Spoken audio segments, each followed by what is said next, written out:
स्वागत है आपका हमारे YouTube चैनल में।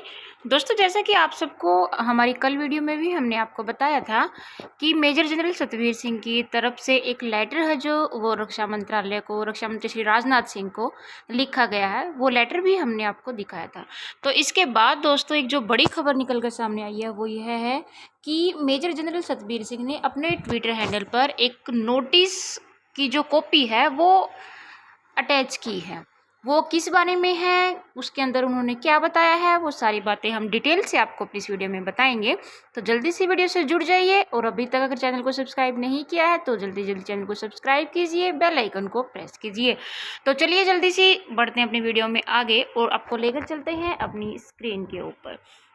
देखिए दोस्तों, ये मेजर जनरल सतवीर सिंह का जो ट्विटर हैंडल है ये है।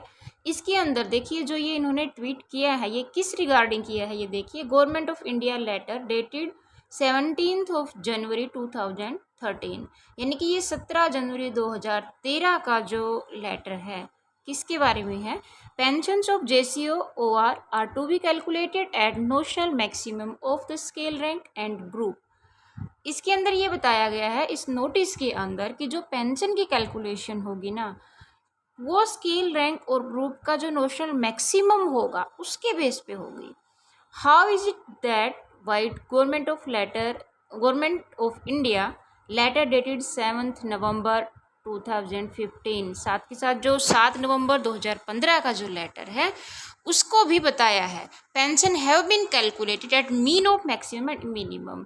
दोस्तों इसके अंदर ये बताया कि जो 7 नवंबर 2015 को लेटर आया था इसके अंदर जो पेंशन है वो मैक्सिमम पेंशन जिसकी जितनी बनती है और मिनिमम पेंशन जितनी बनती है उन दोनों का मीन, यानी कि उन दोनों का जो एवरेज था उसको लेके कैलकुलेट की गई है, दस रिड्यूसिंग देयर पेंशन। और इससे बहुत सारे लोगों की जो पेंशन है वो कम कर दी गई है।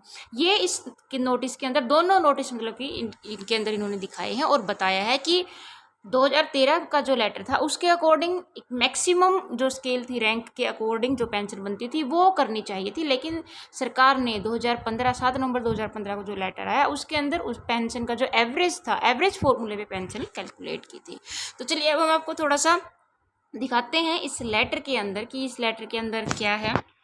इस लेटर में दोस्तों जो पॉइंट है इसके अंदर ये दिया गया है कि जो पेंशनर्स की साथ साथ, देखिए आपको थोड़ा सा हल्का दिखाई दे रहा होगा क्योंकि ये बिल्कुल क्लीन नहीं है। इसके ऊपर हम आपको दिखा देते हैं कि इसके अंदर जो पॉइंट नंबर 2.1 है और 2 है। 2.1 के अंदर दिया हुआ है कि जो पेंशनर्स हैं they may be determined on the basis of maximum of the rank and group.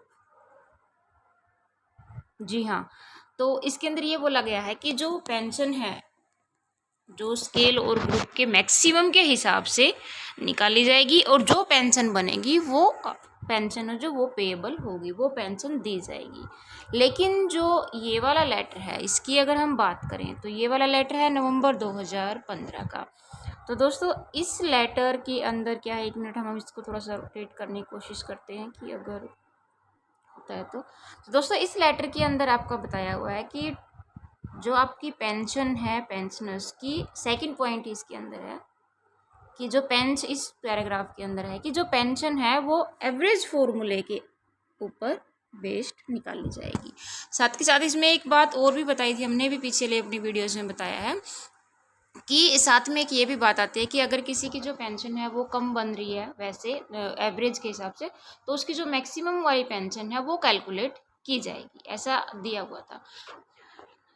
तो अब दोस्तों ये जो लेटर्स थे ये लेटर की दोनों कॉपी इन्होंने अपनी ट्वीट के साथ अटैच भी की है। इनके अंदर यही लिखा हुआ है हमने जो आपको बताया है अभी। अब इन लेटर्स के ऊपर किसी ने इनके देखते हैं कि किसी दूसरे जो एक मेजर सर हैं कोई, तो उन्होंने एक ट्वीट किया है इनके ट्वीट के ऊपर कि सर जो ये लेटर का डिफरेंस आप बताना चाहते हो ना ये डिपेंड करता है कि आपने अप्लाई किस चीज़ के लिए किया था, मतलब कि आपने मांग किस चीज़ के लिए की थी और आपका अप्रूवल आपको किस चीज़ के लिए मिला है। तो उसके रिप्लाई में जो मेजर सतवीर हैं उन्होंने उस चीज़ का भी रिप्लाई किया है और उन्होंने बोला है कि यस आई एग्री, कि हाँ मैं एग्री करता हूँ कि जो 2013 वाली जो थी वो मांग थी कि मैक्सिमम वाला केस होना चाहिए, और सरकार ने जो अप्रूव किया वो एग्री वाला केस, मिनिमम जो एवरेज वाला केस था। लेकिन but in the instant case, लेकिन उदाहरण के लिए मान लें कि जो गवर्नमेंट ऑफ इंडिया का लेटर है, it is granting benefit to JCO ORS can not be cancel to reduced, कि गवर्नमेंट का जो ऑर्डर है ना उसी के अंदर ये बात लिखी हुई है कि जो JCOs के जो बेनिफिट्स हैं उनको आप कैंसिल नहीं कर सकते, उनको कम नहीं कर सकते। यू आर अवेयर, कि आप भी जानते हो पेंशन्स है जो 1 जनवरी 2016 से लेके it was calculated by multiplying pensions, जो वो पेंशन थी वो मल्टीप्लिकेशन के जो फैक्टर 2.57 था उससे मल्टीप्लाई करके वो पेंशन दी गई थी। यानी कि 31 दिसंबर 2015 तक जो पेंशन मिलती थी उसको 2.57 से मल्टीप्लाई करके उसके बाद जो पेंशन मिलती थी ना वो पेंशन दी गई थी 1 जनवरी 2016 के आगे, मतलब वो दी जानी थी।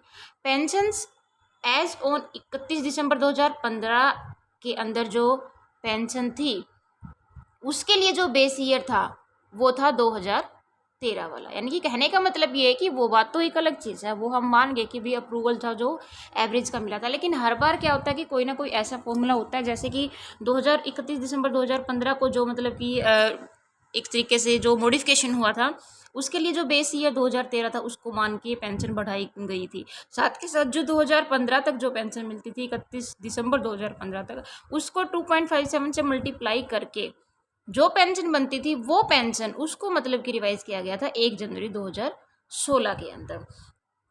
तो दोस्तों ये एक तरीके से आप ये कह सकते हो कि शायद जिसको भी जो नॉलेज है उसके रिगार्डिंग अपना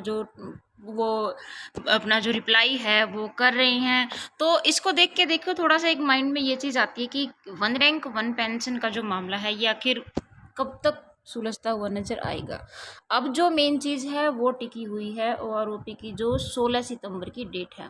अब जो 16 सितंबर की टाइम एक्सटेंशन को लेकर जो सुप्रीम कोर्ट में मामला है विचाराधीन है, उसकी सुनवाई के लिए बोला गया है कि 16 सितंबर को होगी। तो दोस्तों अब देखते हैं कि 16 सितंबर को कौन सी अपडेट निकल कर सामने आती है। जैसे भी कोई अपडेट निकल कर सामने आएगी, जो भी होगी वो हम अपनी वीडियो के माध्यम से आप लोगों तक जरूर पहुँचाएंगे। तब तक के लिए चैनल पर बने रहिए। वीडियो को लास्ट तक देखने के लिए धन्यवाद। जय हिंद।